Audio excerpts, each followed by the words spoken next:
A graça e a paz, meus irmãos, novamente. Quero pedir a sua atenção para a carta de Paulo aos Gálatas.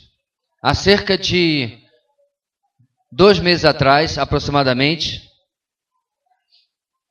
nós tivemos a nossa 6ª mensagem, para ser mais preciso, no dia 17 de dezembro. Nós tivemos a nossa 6ª mensagem em Gálatas e então tivemos que dar uma parada por questão de viagem. E aí veio o retorno, veio o retiro e tudo mais, e cá nós estamos todo esse tempo depois.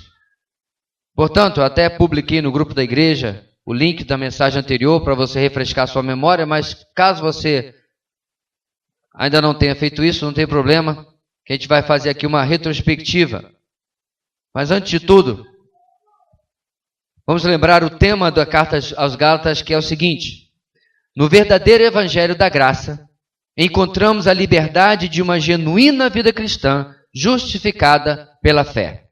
Como temos ensinado, esta é a frase que sintetiza toda a mensagem da carta de Paulo às Gálatas. Tudo aquilo que ele tentou comunicar àquela igreja que estava enveredando por um caminho de erro, por causa de pessoas que se infiltraram, ensinando uma doutrina que não era a doutrina cristã, não era a doutrina verdadeira. E hoje, irmãos, nós vamos no texto de Gálatas 3, de 6 a 14. Mensagem passada terminamos no versículo 5, paramos no versículo 5. Nós vamos começar do versículo 6 ao 14, onde nós veremos a seguinte grande ideia do texto de hoje. As Escrituras condenam o falso evangelho das obras diante da suficiência da cruz de Cristo. As Escrituras condenam o falso evangelho das obras diante da suficiência da cruz de Cristo. Isso dito, vamos ler o texto juntos? Quero convidar você a plenos pulmões, com toda a disposição, como você fala alto em tantas situações festivas, você ler alto agora também a palavra de Deus. Estamos juntos? Gálatas 3, versículo 6 até o 14. Diz assim a palavra do Senhor, todos juntos? Considerem o exemplo de Abraão. Ele creu em Deus e isso lhe foi creditado como justiça. Estejam certos, portanto, de que são da fé, estes é que são filhos de Abraão. Prevendo a Escritura que Deus justificaria os gentios pela fé, anunciou primeiro as boas novas a Abraão. Por meio de você, todas as nações serão abençoadas. Assim, os que são da fé são abençoados junto com Abraão, homem de fé. Já os que se apoiam na prática da lei estão debaixo de maldição, pois está escrito: maldito todo aquele que não persiste em praticar todas as coisas escritas no livro da lei. É evidente que diante de Deus ninguém é justificado pela lei, pois o justo viverá pela fé. A lei não é baseada na fé. Ao contrário, quem praticar essas coisas, por elas viverá. Cristo nos redimiu da maldição da lei, quando se tornou maldição em nosso lugar. Pois está escrito: maldito todo aquele que for pendurado no madeiro. Isso para que em Cristo Jesus a bênção de Abraão chegasse também aos gentios, para que recebêssemos a promessa do Espírito mediante a fé. Conforme comentei, irmãos, na nossa última mensagem, 2 meses atrás praticamente, segundo o comentarista Warren Wiersbe, que é uma pessoa muito conhecida no meio de quem gosta de boa teologia e que tem bons comentários, ele explica que nos capítulos 3 e 4, esse que nós estamos e o próximo, encontramos um dos escritos mais fortes e diretos de Paulo.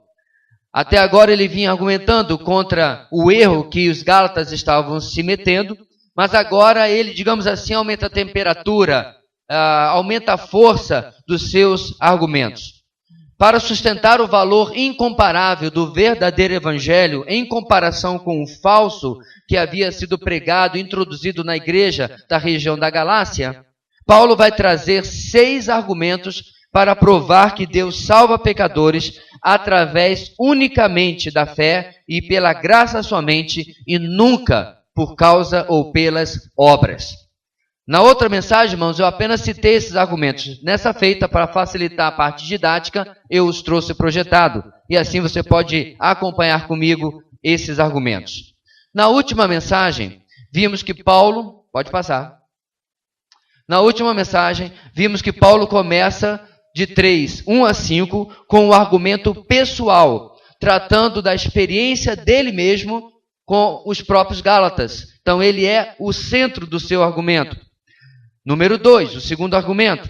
De 3, de 6 a 14, que nós vamos ver hoje, ele traz o argumento escritural, ou seja, ele usa citações das Escrituras do Antigo Testamento para formar o seu argumento. Número 3, querendo Deus, semana que vem. De 15 a 29, ele traz o argumento lógico ao conversar com seus destinatários sobre a lógica de como funciona um pacto, como funciona uma aliança. Número 4, no capítulo 4 já, de 1 a 11, ele vai trazer o argumento histórico. Paulo trata sobre o papel da lei na história de Israel. Argumento 5, do versículo 12 ao 18 do capítulo 4, ele traz o argumento emocional. Paulo apela para as queridas lembranças de afeto e amor que aqueles irmãos deveriam ter para com ele, e assim respeitar a sua intenção e a sua sinceridade em ter trazido a eles o verdadeiro evangelho e não essa novidade que tinha sido introduzida. Número 6. Paulo agora usa finalmente, 19 a 31 do capítulo 4, o argumento alegórico, baseado na vida de Abraão e seus relacionamentos com Sara e com Agar. Nos capítulos seguintes, depois desse texto, nós vamos ter aplicações e deduções práticas que irão finalmente encerrar a carta nos capítulos 5 e no capítulo 6. Como você vê, meus irmãos, muita gente acha que o evangelho, que a vida cristã, é apenas você vir à igreja e sentir arrepio. Se você dá uma olhada, isso é lógica, isso é argumento, isso é estrutura. A fé cristã é uma fé racional, é uma fé pensada. E quando você se dá ao trabalho de pensar a sua fé cristã, de pensar aquilo que você crê, com certeza você é fortalecido, você é edificado. E por isso nós estamos trazendo essa projeção de maneira tão detalhada assim para você poder acompanhar. Por quê? Porque o nosso objetivo hoje é comprovar aquela tese que está lá em cima. As Escrituras condenam o falso evangelho das obras diante da suficiência da cruz de Cristo. Portanto, hoje nós vamos perceber e examinar esse segundo argumento de Paulo, o argumento escritural, para comprovar com 6 bases bíblicas aquilo que está lá no topo da nossa projeção. Paulo vai sair, portanto, irmãos, da experiência subjetiva do primeiro argumento, o qual poderia ser recusado exatamente por ser subjetivo até certo ponto. Mesmo que recusá-lo, para quem prestou atenção naquilo que nós vimos nos primeiros 5 versículos, não seria algo muito inteligente. Mas agora ele passa para uma evidência mais objetiva, a evidência do segundo argumento, o argumento da Escritura, o argumento da Palavra de Deus. E esta sequência, irmãos, faz todo sentido. Julgamos nossas experiências pela objetividade da Palavra de Deus. Paulo está fazendo a mesma coisa. Ele usou a sua experiência, e a experiência tem valor, mas ele julga no segundo argumento usando a Palavra de Deus. O que eu quero dizer? Toda vez que você tem uma experiência com Deus, ou você acha que teve uma experiência com Deus, como é que você sabe se foi de Deus, se foi de Satanás, ou apenas você imaginou coisas? Ora, examina pela Palavra de Deus. Ela é a nossa régua, ela é a nossa matriz para podermos avaliar se uma coisa realmente é bíblica, se é de Deus ou não. No primeiro argumento, Paulo fez 6 perguntas. Interessantemente, agora, ele vai citar 6 referências do Antigo Testamento para provar que a salvação é unicamente pela fé em Cristo e não pelas obras, no caso, as obras da lei. E poderemos perceber, então, irmãos, a astúcia de Paulo. Se os propagadores do falso evangelho usavam a lei e, portanto, valorizavam Abraão, Paulo vai usar exatamente a lei e Abraão agora no seu argumento. Era um cabra inteligente, isso a gente tem que reconhecer. Ele vai usar a arma dos opositores contra as suas próprias ideias agora na sessão que nós vamos examinar. Mas antes de entrarmos no texto, Que tal nós voltarmos um pouquinho a nossa atenção no texto e lermos o que lemos na última mensagem, para você pegar o fio da meada, ok? Vamos voltar ao versículo primeiro, apenas ler de uma vez só. Gálatas 3:1 diz o seguinte: ó Gálatas insensatos, quem os enfeitiçou? Não foi diante dos seus olhos que Jesus Cristo foi exposto como crucificado? Gostaria de saber apenas uma coisa: foi pela prática da lei que vocês receberam o Espírito ou pela fé naquilo que vocês ouviram? Em outras palavras, o Evangelho. Versículo 3. Será que vocês são tão insensatos que, tendo começado pelo Espírito, querem agora se aperfeiçoar pelo esforço próprio? Será que foi inútil sofrerem tantas coisas? Se é que foi inútil. Aquele que lhes dá o seu Espírito e opera milagres entre vocês, realiza essas coisas pela prática da lei ou pela fé com a qual receberam a palavra? Tendo feito esta pergunta, irmãos, Paulo agora vai entrar no versículo 6 que a gente leu essa noite. E ele começa dizendo: diante disso, considere o exemplo de Abraão. Ele volta agora para as Escrituras, ele volta para o passado do povo de Deus. E Abraão, é importante o destaque porque ele viveu cerca de 550 anos antes de Moisés. Portanto, Abraão viveu 550 anos antes da lei mosaica. Essa lei que agora está bagunçando as coisas na vida dos Gálatas na região da Galácia. A nossa primeira lição de hoje, meus irmãos, do versículo 6 até o versículo 9, é a seguinte: as Escrituras condenam o falso evangelho das obras ao destacar a fé de Abraão antes da lei. As Escrituras condenam o falso evangelho das obras ao destacar a fé de Abraão antes da lei, ou antes que a lei sequer existisse. Toda vez que nós lemos, irmãos, lei no texto de hoje, uma vez que nós não somos judeus, se alguém aqui é judeu, por favor, nós, com exceção de você, uma vez que nós não sequer sabemos direito todos os preceitos da lei, qual é o paralelo que nós podemos fazer, irmãos, com a lei hoje? A obediência, a vida religiosa através de mandamentos apenas. É a vida que quer provar a Deus alguma coisa porque eu faço isso, faço aquilo, eu ajo dessa maneira, ajo assim, e por isso eu mereço, por isso eu sou digno de receber qualquer coisa que seja.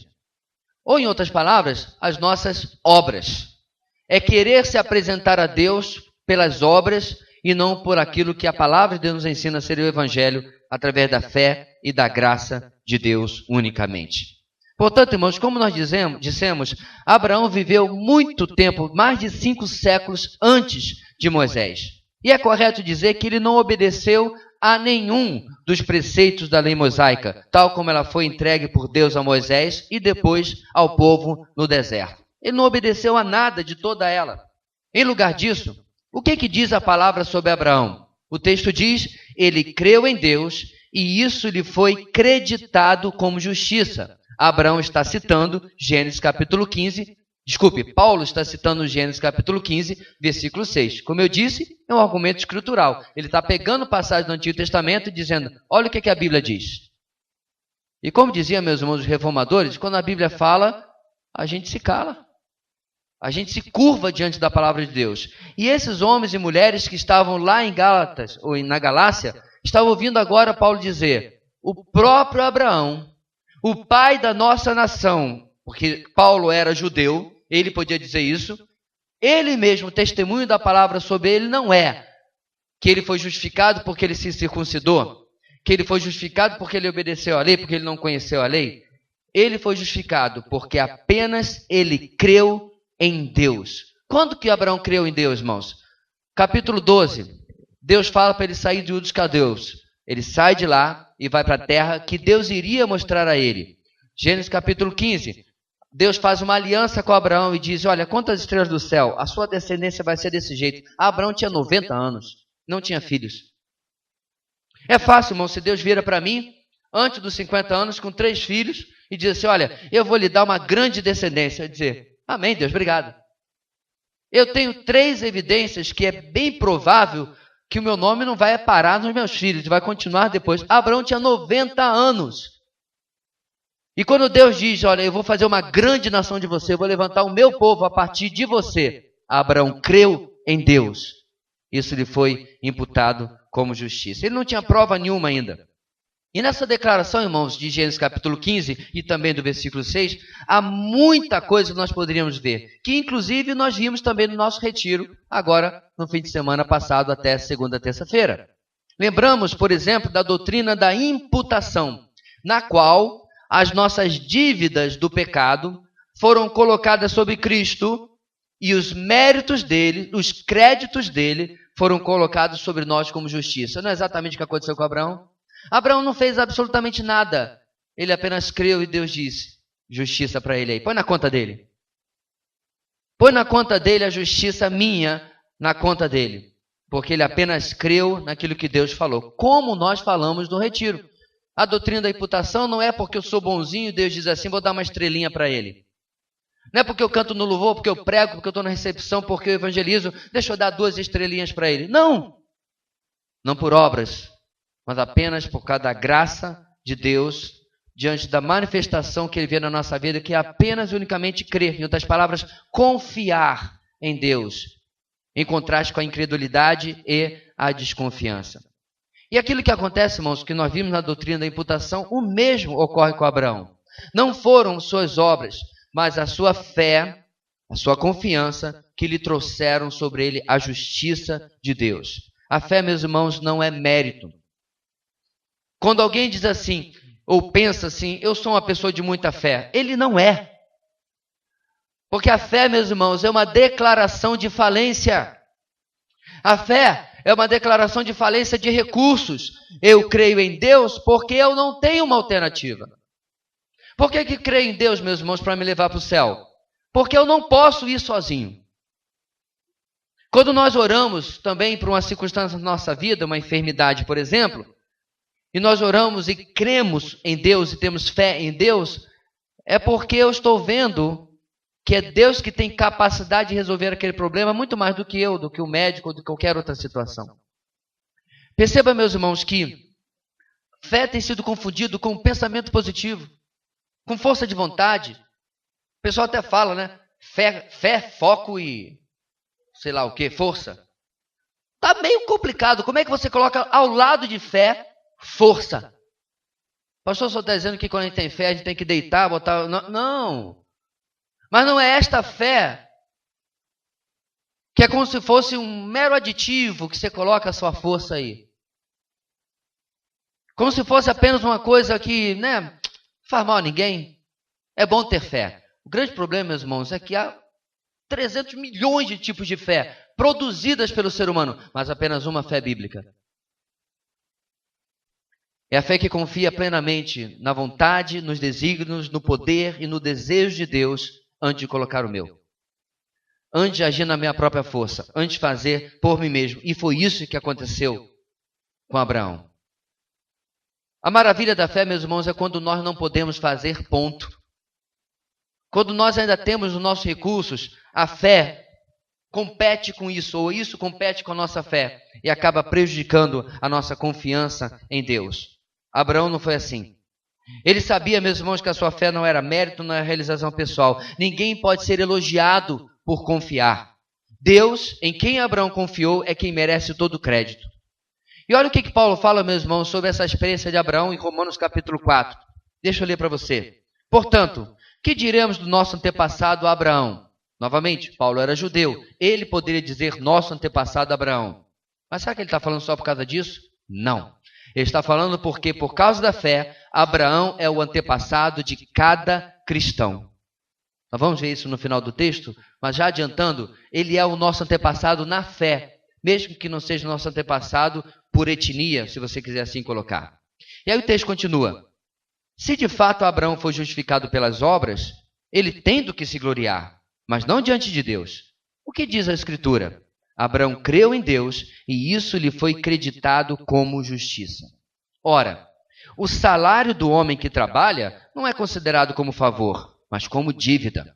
Entendeu? Você trabalhou 30 dias, aí o patrão chega lá assim, vou te dar uma ajuda aí, vou te dar um salário. Não, ele lhe deve esse salário, porque você trabalhou. É isso que o texto está dizendo. E aí ele diz: todavia, aquele que não trabalha, mas confia em Deus, que justifica o ímpio, sua fé lhe é acreditada como justiça. Então deixa eu deixar bem claro, se você acha que Deus está impressionado porque você está frequentando a igreja, porque você é um bom pai, boa mãe, porque você é um bom cidadão, aliás, fazer as coisas corretas não devia ser mérito para ninguém, devia ser obrigação. Mas quando se fala, meus irmãos, de coisas espirituais, é mais sério. Porque como nós falamos, irmãos, inclusive no retiro, lembra das palavras do publicano? Ó Deus, sê propício a mim. Ou na outra tradução, tem misericórdia de mim. Eu não mereço nada, mas eu me chego até Deus. Abraão, irmãos, portanto, é apenas um tipo, um modelo de todos aqueles que seguiriam a linhagem da fé, graças a Deus, a maioria de nós essa noite aqui. E o texto continua, inclusive, no verso 7, Paulo dá, de certa forma, uma cutucada nos Gálatas. Os verdadeiros filhos de Abraão não são aqueles que obedecem à lei, não são aqueles que se circuncidam, não são aqueles que guardam os dias sagrados, como a lei mosaica dizia. Os verdadeiros filhos de Abraão são os da fé e não os da lei. Os judeus e os cristãos judaizantes tinham um certo orgulho por causa dessa ligação com Abraão. Porém, verdadeiramente, apenas quem se achega a Deus unicamente pela fé em Cristo, apenas confiando no que Ele é e no que Ele faz, somente esses são filhos de Deus. Isso nos lembra, irmãos, que Deus, preste atenção, não possui netos, que Deus não possui o amigo do amigo que se aproxima dele, Deus possui apenas filhos. Deus não possui simpatizantes, seguidores, Deus apenas possui filhos. Deus não possui membros de igreja. Deus só tem filhos. Filhos pela fé no Filho dele, em Cristo Jesus. Chega no céu, portão do céu, e o anjo lhe pergunta: por que você vai entrar aqui? Eu fui membro da comunidade Batista Videira há 40 anos. Aí ele vai dizer: e daí? Não, mas eu era mesmo dizimista. Inclusive eu dava 11% porque eu sou muito bom. Muito bom. Eu tocava no louvor. O anjo pergunta: por que você deve entrar aqui? Está me reconhecendo do YouTube, não? Pastor Javersi.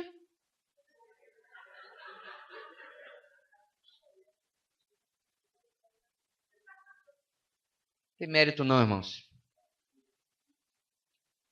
Tem mérito não. Como diz o meu amigo Estênio Marços, por que eu vou entrar aí? Porque nessa enorme lista de coisas horrendas que eu fiz, no final está escrito em vermelho em sangue: perdoado, por causa da justiça de Cristo. Tem mérito algum. No versículo 8, meus irmãos, o texto diz: prevendo a Escritura que Deus justificaria os gentios pela fé, eu e você, anunciou primeiro as boas novas a Abraão. É como se fosse um proto-evangelho, como se fosse um início, uma avant-première, uma antecipação do evangelho. Olhando para o futuro, nós não vemos gerações sendo abençoadas pelos seus feitos espirituais, não vemos gerações sendo abençoadas pela obediência à lei, vemos gerações sendo abençoadas pela fé que iria marcar a vida de milhões e milhões de pessoas, desde que de Abraão, por exemplo, até o dia de hoje. Aqui, irmãos, há uma outra cutucada de Paulo. Como Deus podia ter pregado o evangelho da fé a Abraão? Como Paulo podia ter pregado esse mesmo evangelho aos Gálatas? E agora, do nada, aí eles haviam abandonado e trocado por outro, entre aspas, evangelho, por um falso evangelho. Entendeu? Paulo está dizendo: olha, o evangelho que eu preguei para vocês, Deus pregou para Abraão lá em Gênesis capítulo 15. E agora vocês vão vir com uma novidade, o evangelho 2.0. Baixaram uma nova versão? Não tem. Por isso, meus irmãos, que no versículo 1 na sua Bíblia, Paulo é tão enfático e diz: ó Gálatas insensatos, quem foi que lhes enfeitiçou? Porque é um absurdo a atitude deles. Portanto, o falso evangelho é desmascarado, versículo 9, porque apenas os que confiam em Deus unicamente pela fé é que estão lado a lado com Abraão, o homem de fé. E não os que seguem a lei, e não, hoje em dia, àqueles que confiam na sua religiosidade. Deus não está impressionado com a placa da igreja que você frequenta. Deus não está impressionado com o seu currículo, com o seu pedigree espiritual. Aliás, já aplicando as nossas vidas, fica claro, portanto, que Ele não está impressionado com a sua linhagem espiritual. Eu sou tataravô de crente, ou tataraneto de crente. Minha família segue a Jesus há 300 gerações. E daí? O relacionamento, irmãos, com Deus é mano a mano, isto é um a um. Esposas, seu relacionamento com Deus não passa pela vida do seu marido. Certa vez eu vi uma irmã caindo em si, dizendo assim: o meu marido é um homem de Deus, um homem fiel a Deus, e por muito tempo eu meio que queria pegar o cheirinho aqui do relacionamento dele. Isto não existe. Filhos, seu relacionamento não passa pelo relacionamento dos seus pais com Deus. É mano a mano, é um a um. Você e Deus, como Abraão era com Deus. Portanto, você tem tentado impressionar Deus de alguma forma? Tem tentado ganhar o seu favor através de qualquer outra coisa, além, única e exclusivamente, da fé confiante na obra de Cristo na cruz. Antes da nossa segunda aplicação, você pode estar pensando: pastor, mas isso é simples demais. Claro que é, querido, porque tem algumas irmãs e irmãos lá atrás falando com os vossos filhos a mesma coisa. Você queria o quê? Que a fé cristã fosse ciência de computador, física quântica? As crianças vão ficar olhando assim. Entenderam nada. É simples. É simples assim. Porque da criança ao idoso, todos são salvos da mesma maneira. Crê no Senhor Jesus Cristo e será salvo, disse Paulo depois ao carcereiro em Filipos. Os Gálatas haviam ido atrás de novidades, abandonado a velha fé que haviam recebido de Paulo e que antes pertencia também a Abraão. Aí fica a nossa pergunta: você tem permanecido naquilo que aprendeu? Você tem sido fiel àquilo que tem sustentado a igreja nos últimos quase 2000 anos? Irmãos, eu não posso dizer sobre todas as etapas da história da igreja nos últimos 2000 anos, mas uma coisa eu sei: nos últimos 20, 25 tem surgido tanta novidade de besteira na vida da igreja no Brasil que é de se admirar. Eu nunca vi uma geração que inventa tanta moda.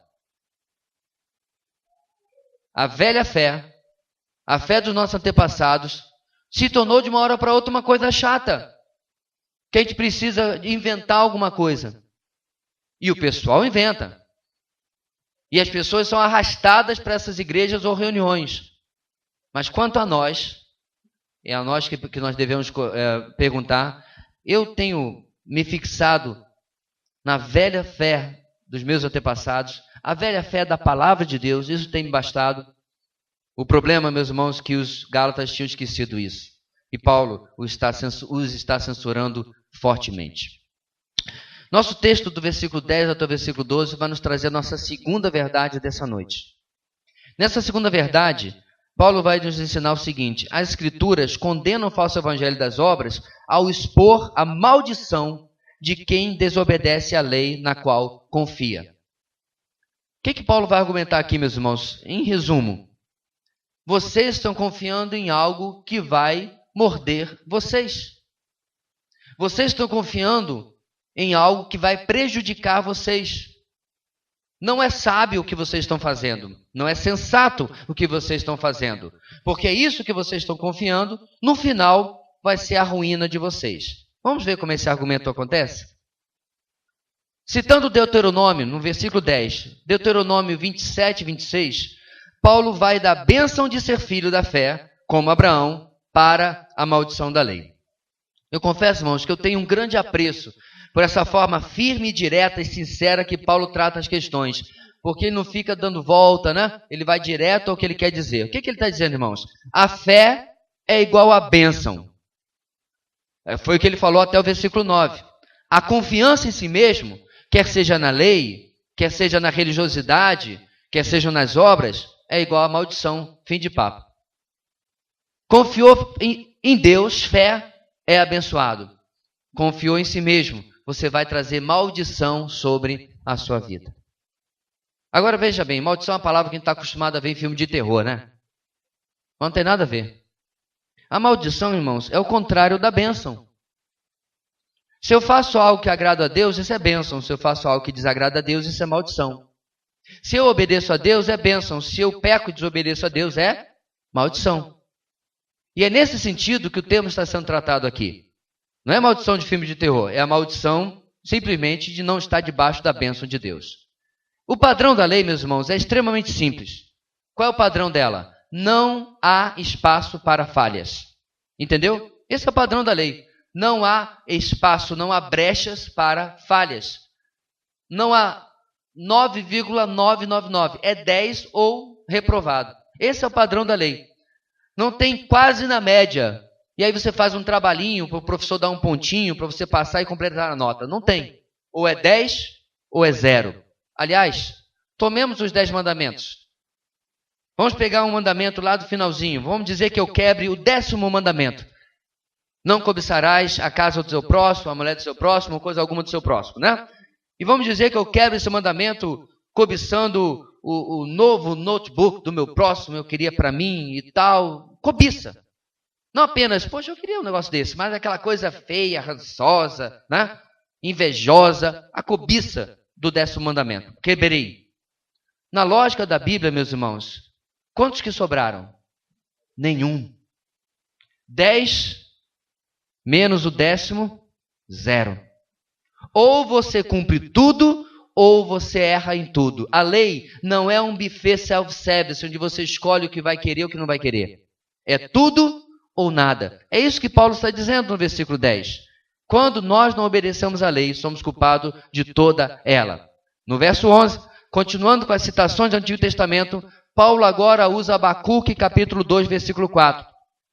Ele reforça que o justo viverá pela sua fé. E isso já tornava evidente lá no Antigo Testamento que a lei nunca justificou a ninguém. Irmãos, qualquer judeu, se você pegasse a máquina do tempo e voltasse naquela época e perguntasse para qualquer judeu, você obedece toda a lei? Se ele fosse sincero mesmo, ele sempre diria, claro que não. É impossível obedecer toda a lei. Eu sou humano, eu sou pecador. De vez em quando eu erro. Então você dizia, peraí, então como é que você vai para o céu? Como é que você vai ser salvo? Abacuque sabia, meus irmãos, o justo viverá pela fé. Porque quando o judeu olhava para a lei, meus irmãos, ele era jogado para a fé de Abraão. Ele dizia assim, Abraão creu em Deus. E isso basta. É claro, meus irmãos, que eles tentavam seguir a lei, porque a obediência era uma evidência de fé, como para nós hoje são as obras, mas de maneira nenhuma aquilo poderia salvar a qualquer um deles. Então Paulo cita exatamente a prova no Antigo Testamento de que eles também acreditavam que o justo vivia pela fé.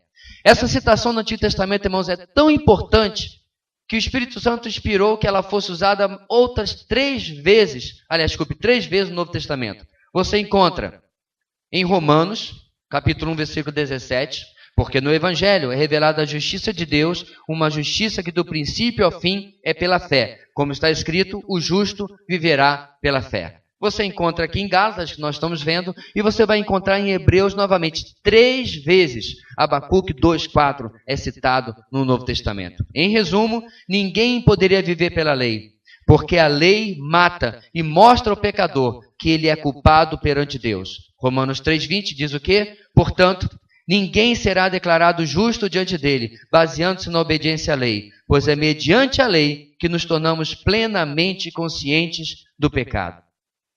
E aí no versículo 12, para terminar, Paulo tem mais uma citação do Antigo Testamento. Não é a prova escritural? Ele está usando a Bíblia vez após vez. E este é o argumento, meus irmãos, que ele vai trazer aqui. Alguém podia dizer, é preciso de fé até para obedecer à lei. Então Paulo cita Levíticos. O que está no versículo 12? Vamos ler novamente. A lei não é baseada na fé. Ao contrário, quem praticar essas coisas, por elas viverá. A lei era baseada, meus irmãos, no esforço próprio. Se você conseguir cumprir, beleza, está liberado. O problema é que ninguém conseguia cumprir plenamente. E quebrava um único mandamento e era culpado de todas as coisas. Então, alguém poderia dizer, Paulo cita Levítico, irmãos, porque alguém poderia dizer que o cumprimento da lei não é apenas o acreditar, mas também fazer aquilo que Deus quer. Mas, na verdade, meus irmãos, Deus queria um padrão que era simplesmente inalcançável para eles, exatamente para provar que eu e você, sermos bonzinhos, sermos corretos, fazermos tudo aquilo que devemos, não é suficiente, porque a nossa dívida, ela é astronômica.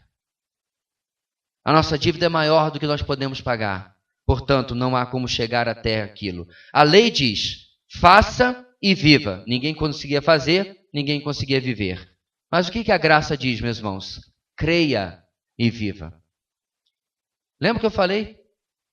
É o pagamento àquele que não trabalhou. Aquele que não fez por onde. Aquele que não tinha obras. E ainda assim, o nome dele está escrito no livro da vida. Pastor, não é fácil demais, não?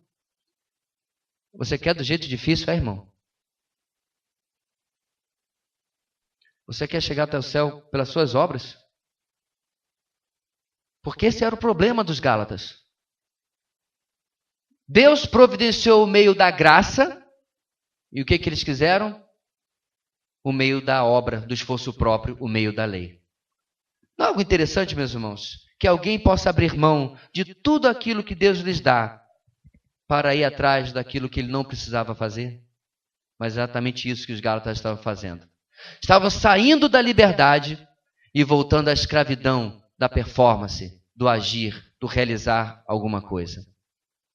Você já parou para pensar sobre a incoerência que é sair de debaixo da graça e da vida para se colocar debaixo do peso do desempenho, do peso da maldição?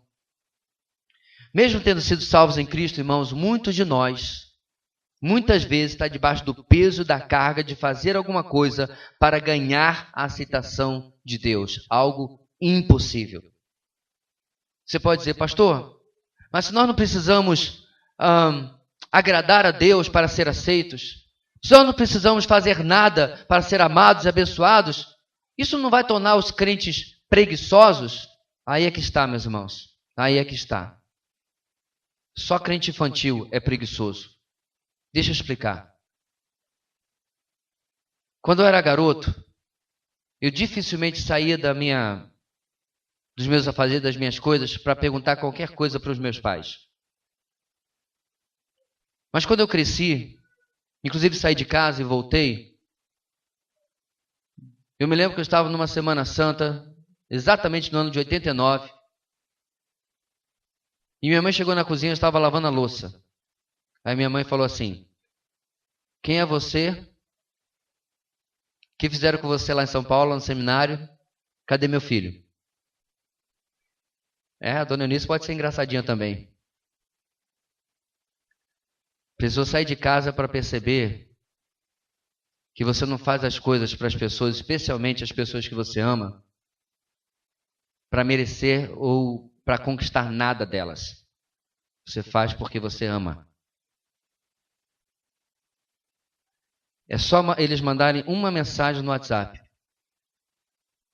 Se estiver dentro da minha condição, eu paro o que eu estiver fazendo para atender. Não é assim, irmã Júcia?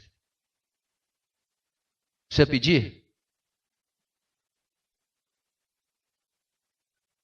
Sim, é com Deus. Fazemos porque o amamos. Até porque, meus irmãos, como nós falamos no retiro, tudo que nós fazemos porque nós o amamos é o que, irmãos? Alguém lembra? Garrancho, rascunho.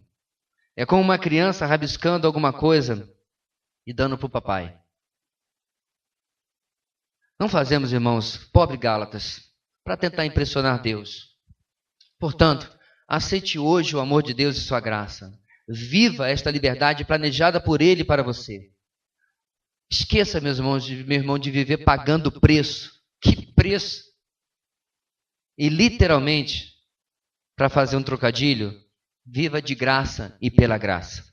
é só o que Deus deseja de nós, é só o que Deus espera de nós.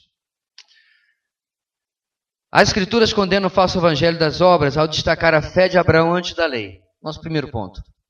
Segundo, as Escrituras condenam o falso evangelho das obras ao expor a maldição de quem desobedece à lei na qual ele confia. É como você estar num galho e estar cortando do lado de cada árvore. Uma hora você vai cair, porque você está debaixo de maldição. Terceiro lugar, meus irmãos, olha o que Paulo faz para terminar o seu argumento.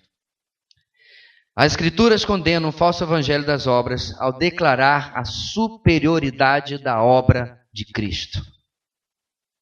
Nos versículos 13 e 14, que eu quero ler novamente, Paulo diz: Cristo nos redimiu da maldição da lei, quando se tornou maldição em nosso lugar, doutrina da substituição. Lembra? Vimos no retiro. Se tornou maldição em nosso lugar, pois está escrito, de novo uma citação do Antigo Testamento, maldito todo aquele que for pendurado no madeiro. Isso para que em Cristo Jesus a bênção de Abraão chegasse também aos gentios, para que recebêssemos a promessa do Espírito mediante a fé.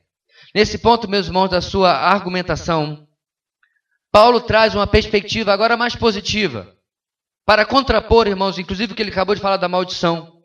Ele vai falar da superioridade da obra de Cristo.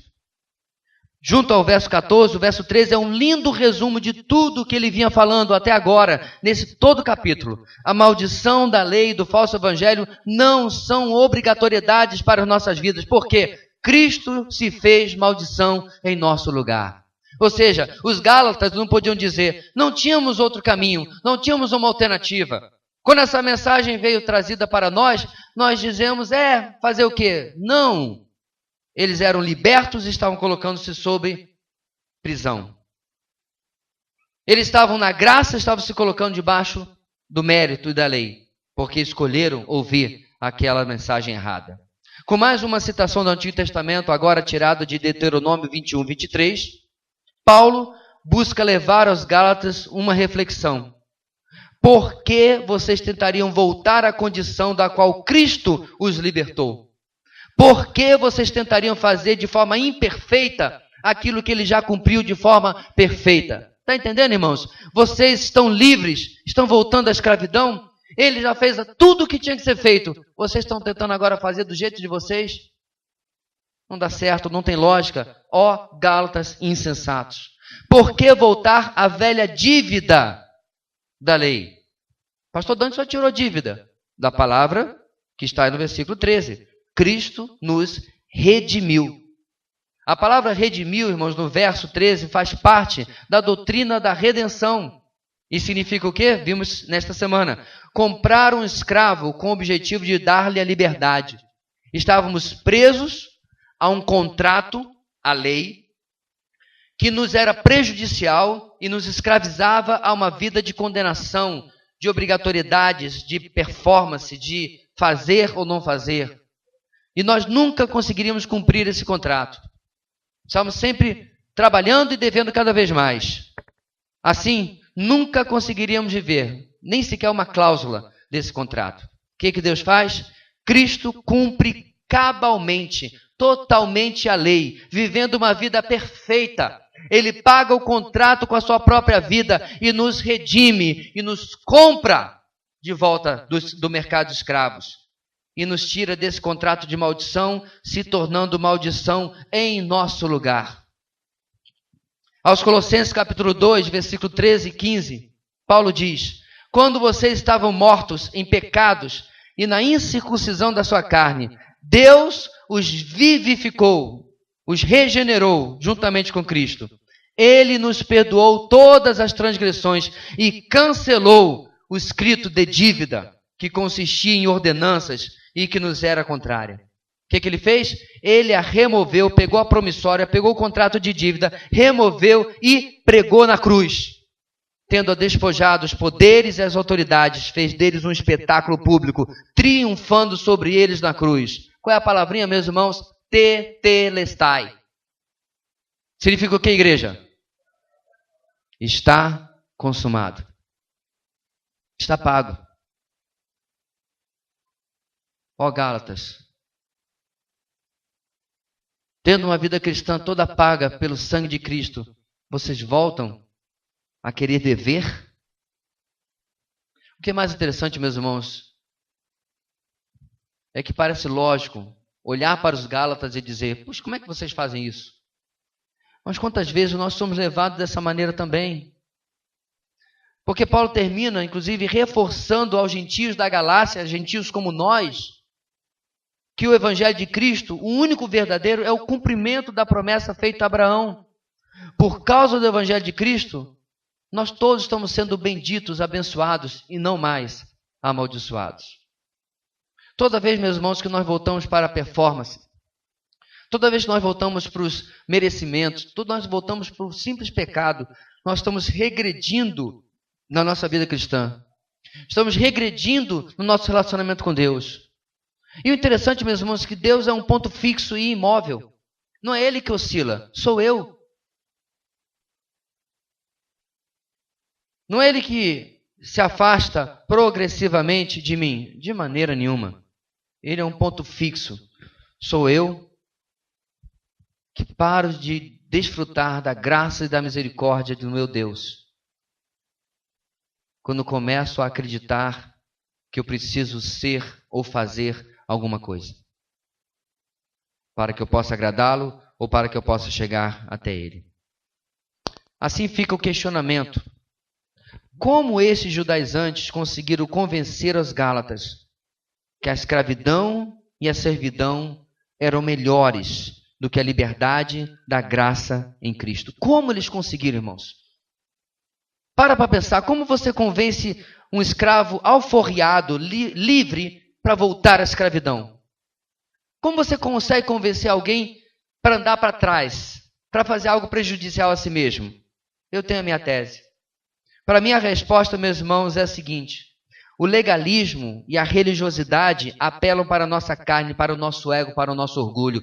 Eu prefiro, incrivelmente, chegar diante de Deus, e muito especialmente diante dos homens, e dizer: olha quem eu sou, olha o que eu faço, olha o que eu já fiz. E ficar comparando pedigree, ficar comparando currículo. Eu prefiro isso. Por quê? Porque quando eu comparo o currículo, diz assim: perdi dele, mas perdi de pouquinho, mas compensação ganhei dele. Não é isso que o fariseu faz, irmãos, na história do publicano? Senhor, muito obrigado. Porque eu não sou como esse publicano. Eu faço isso, eu faço aquilo, eu dou dízimo, eu.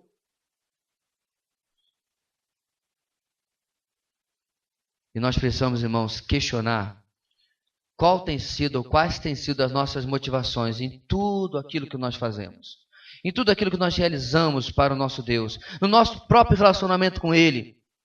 Hoje, portanto, hoje mesmo, que nós possamos nos humilhar diante de Deus, lançar fora qualquer inclinação a viver por si mesmo, ou para si mesmo, ou baseado na minha própria capacidade. E mais uma vez, confiar no Senhor, unicamente no Senhor, desprovido de qualquer recurso, desprovido de qualquer situação, desprovido de qualquer capacitação que seja baseada apenas em mim mesmo. E diante disso, irmãos, eu queria compartilhar com você a letra de um velho hino de 1776, que fala exatamente de como devemos nos aproximar de Deus e de como nós somos os que são totalmente necessitados e Ele é aquele que é totalmente a fonte, a origem, o recurso de tudo aquilo que nós precisamos.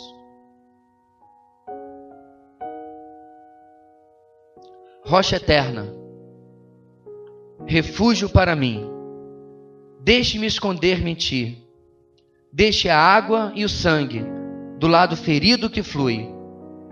Seja do pecado, que seja do pecado, a dupla cura. Salve da ira e me torne puro.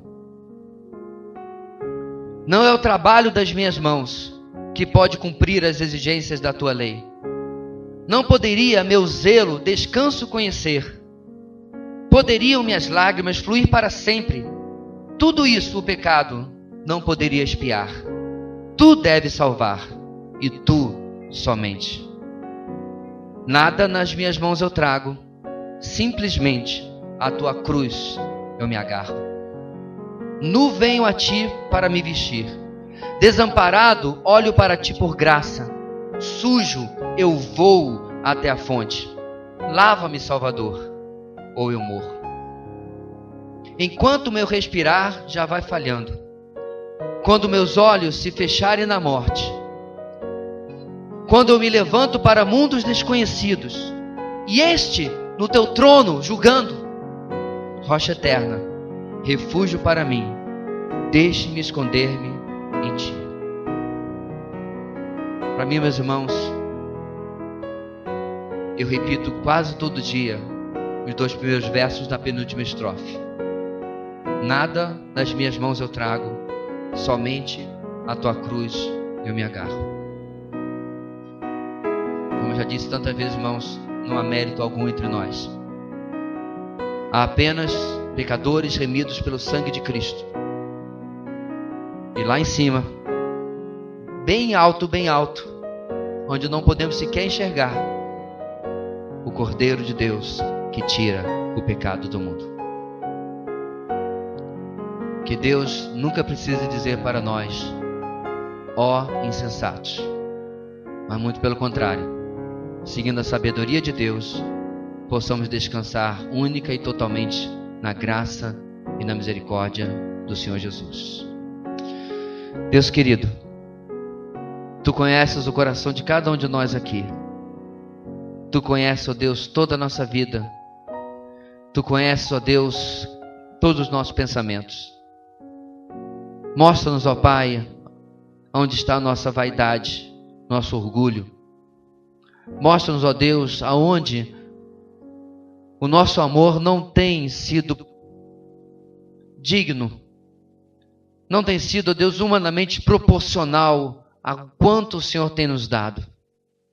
Que nós possamos, ó Deus, reconhecer que a mesma tentação à religiosidade, ao desempenho, à performance que atingiu os nossos irmãos na Galácia, o mesmo discurso que inflou e atraiu o ego daqueles irmãos, pode atrair o nosso. A não ser que cada dia possamos lembrar que não trazemos absolutamente nada em nossas mãos, que não contribuímos na nossa salvação com absolutamente nada a não ser nosso pecado. Portanto, só nos resta nos agarrar à tua cruz. É em nome de Jesus que nós oramos. Amém e amém.